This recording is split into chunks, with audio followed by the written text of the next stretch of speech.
ہم اسپیسیفک ماں کی بات کر رہے ہیں،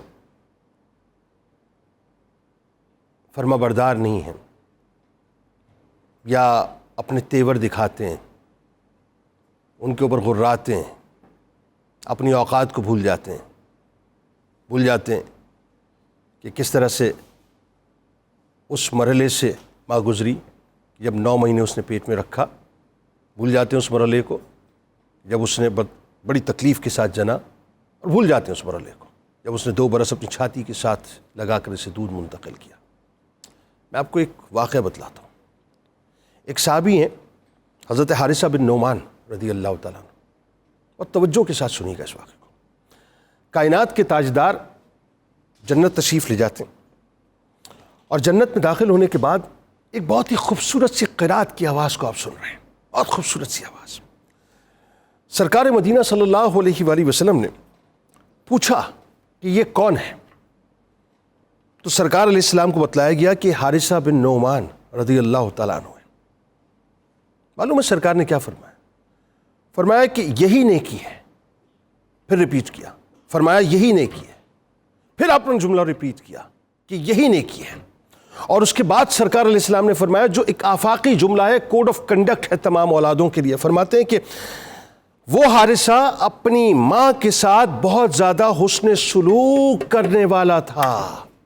بھئی بات تو قرات کی ہو رہی تھی، لیکن سرکار نے یہ کیوں فرمایا کہ وہ حارثہ اپنی ماں کے ساتھ بہت زیادہ حسن سلوک کرنے والا تھا؟ آئیے آپ کو بتلاتا ہوں۔ وہ جنت ذہن میں رکھیں، وہ مقام ذہن میں رکھیں، وہ قرات ذہن میں رکھیں، سرور دو جہاں صلی اللہ علیہ وآلہ وسلم کا سوال ذہن میں رکھیں، جبریل امی کا جواب ذہن میں رکھیں، اور حضرت حارثہ بن نعمان رضی اللہ تعالیٰ عنہ کو اللہ تعالیٰ نے جو ریوارڈ دیا وہ ذہن میں رکھیں۔ اور آئیے ذرا زمین پہ اور دیکھیں مدینے کی گلیوں میں ایک مکان ہے جہاں حضرت حارثہ بن نعمان رضی اللہ تعالیٰ عنہ تشریف فرما ہے، اور اس مکان کے اندر ایک بوڑھی عورت ہے۔ وہ بوڑھی عورت چل پھر کے روایتیں بتاتی ہیں کام نہیں کر سکتی۔ کون ہے وہ بوڑھی عورت؟ وہ بوڑھی عورت وہ ہے جو حضرت حارثہ بن نعمان رضی اللہ تعالیٰ عنہ کی ماں ہے۔ بھائی کیا کرتے ہیں حضرت حارثہ بن نعمان رضی اللہ تعالیٰ عنہ ان کے ساتھ؟ عجیب معاملہ کرتے ہیں، عجیب محبت کرتے ہیں، عجیب عقیدت دکھاتے ہیں۔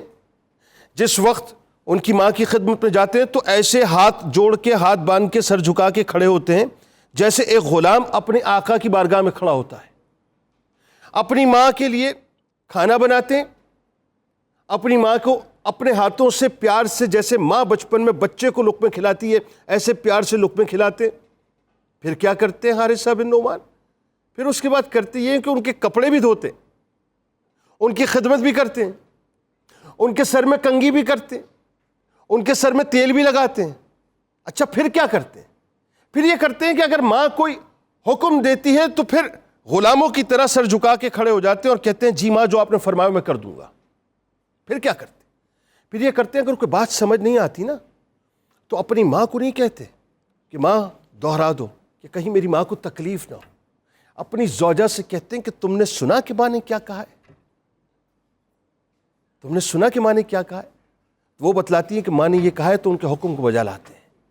یہ ہے حارثہ بن نعمان رضی اللہ تعالیٰ عنہ، جو اپنی ماں کی اس درجے خدمت کرتے ہیں، اس درجے خدمت کرتے ہیں کہ اللہ اور اس کے رسول کی بارگاہ میں وہ خدمت اس حد تک، اس درجے مقبول بارگاہ ہو جاتی ہے کہ وہ زمین پہ مدینے پاک کی گلیوں میں، مدینے کے گھر میں بیٹھ کے تلاوت کلام پاک کیا کرتے ہیں، اور اس تلاوت کو اللہ تبارک و تعالیٰ جنت میں فرشتوں کو سنایا کرتا ہے۔ اب مجھے ذرا یہ بتلائیے صاحب، مجھے یہ بتلائیے کہ میں اور آپ کہاں پہ کھڑے ہیں؟ اپنی ماں کے قدموں سے نہیں، ان کے تلووں سے لپٹ جائیے۔ خدا کی عزت و جلال کی قسم، جو اپنی ماں کے تلووں کو بوسہ دے کر نکلتا ہے نا، دنیا اسے جھک کے سلام کرتی ہے۔ یہ میں آپ کو تجربے کی بات بتلا رہا ہوں، مشاہدے کی بات نہیں بتا رہا۔